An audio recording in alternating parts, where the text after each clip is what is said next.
শিং মাছ দিয়ে লাউ রান্নার রেসিপি। চলুন দেখে আসি। আসসালামু আলাইকুম এভরিওয়ান, সবাই কেমন আছেন? আলহামদুলিল্লাহ আমি ভালো আছি।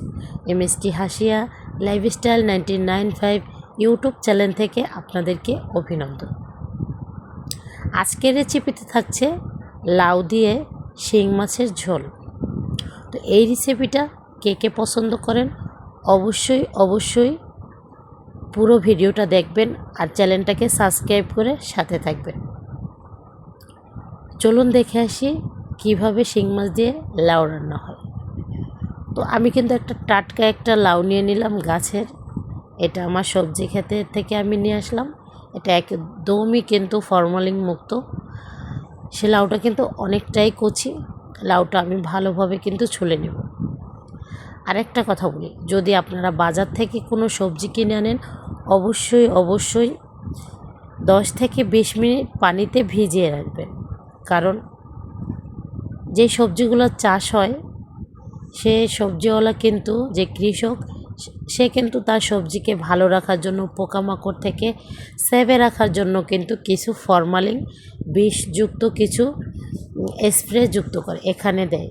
তো দেখা যায় সেই স্প্রেগুলো দেওয়ার কারণে পোকামাকড় কিন্তু আপনার সবজিকে একদম ছুঁতে পারে না, যার কারণে সবজিগুলো দেখতে অনেক সতেজ এবং টাটকা সৌন্দর্য থাকে।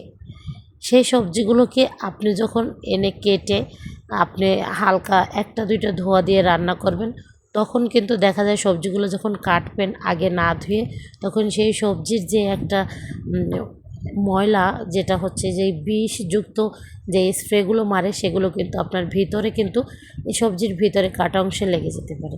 সেক্ষেত্রে আপনি আগে কী করবেন, সবজিটা বাজার থেকে নিয়ে এসে তারপরে আগে অনেকক্ষণ ভিজিয়ে রাখবেন।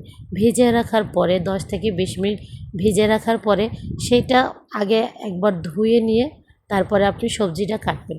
এতে করে কি আপনার সবজির ভিতরে যেই স্প্রে যেই বিষযুক্ত ইয়াটা ছিল সেটা কিন্তু এখানে কিন্তু পরিষ্কার হয়ে যাবে।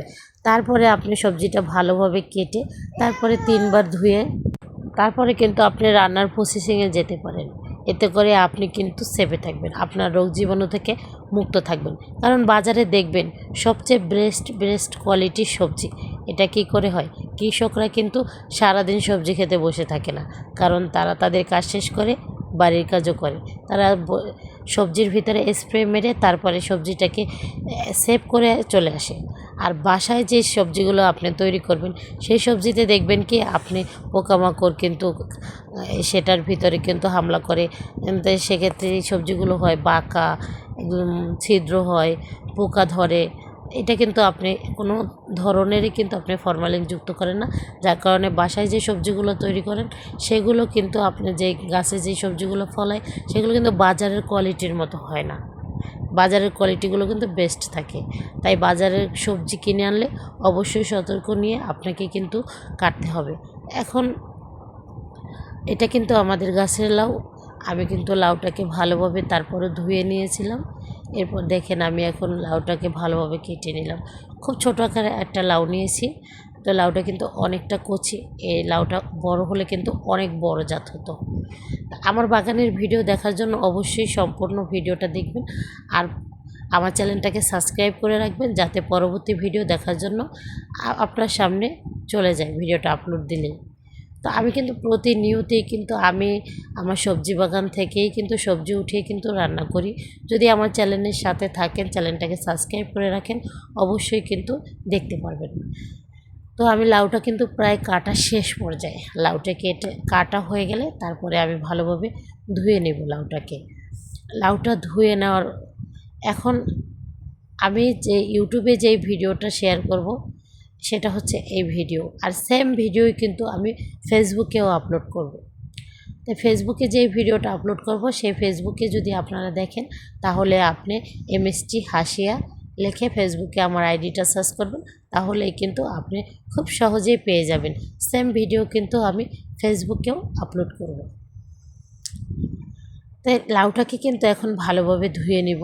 লাউটা আগে কিন্তু 2বার ধুয়ে নিয়েছিলাম কাটার আগে, এবং খোসা ছাড়ানোর পরে একবার ধুয়ে নিয়েছিলাম। তারপরে এখন কিন্তু আমি আবার ধুয়ে নেব। কারণ বেশি সবজি বেশি ধুলেও কি হয় পানসে হয়ে যায়। তারপর আমি 3 বার ধুয়ে নিলাম। ধোয়াটা কিন্তু কাটলাম, পরে কাটার যে ময়লাটা হাতে লাগছে আনইজি লাগলো, তাই কিন্তু ধুয়ে পরিষ্কার করে নিলাম। দেখেন কত সুন্দর একদম কচি লাউ।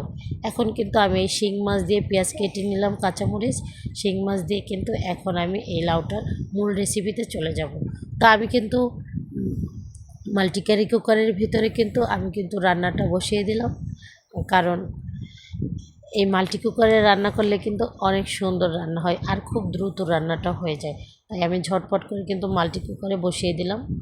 তো আমি লাউটা ধুয়ে নিলাম, এখন শিং মাছ দিয়ে কষিয়ে এখন লাউটা কিন্তু সম্পূর্ণ দিয়ে দিলাম। দেখেন কত সুন্দর কচি লাউ। এখন ভালোভাবে নেড়ে চেড়ে একদম অনেকক্ষণ ধরে কষাতে কষাতেই কিন্তু লাউটা প্রায় একদম সিদ্ধ হয়ে যাবে, কারণ যেহেতু আমাদের গাছের লাউ আর এটা কিন্তু পানি ছাড়াই একদম সুন্দর করে রান্না হয়ে যাবে। এই কুকারের রান্নাটা দ্রুত হয়, তাই কিন্তু আমি কষাতে কষাতে প্রায় 80% কিন্তু সিদ্ধ হয়ে যাবে। তো আমি কিন্তু ভালোভাবে কষিয়ে তারপরে হালকা করে একটু ঝোল দিয়ে রেখে দেবো, তাহলে কিন্তু রান্নাটা কমপ্লিট হয়ে যাবে। তো বন্ধুরা, লাউয়ের রেসিপিটা কেমন হলো অবশ্যই কমেন্টে জানিয়ে যাবেন। আর নতুন ভিডিও পাওয়ার জন্য অবশ্যই চ্যানেলটাকে সাবস্ক্রাইব করে পাশে থাকবেন। ভিডিওটা যারা যারা দেখেছেন আপনাদেরকে সকলকে ধন্যবাদ। সবাই ভালো থাকবেন। আল্লাহ হাফেজ।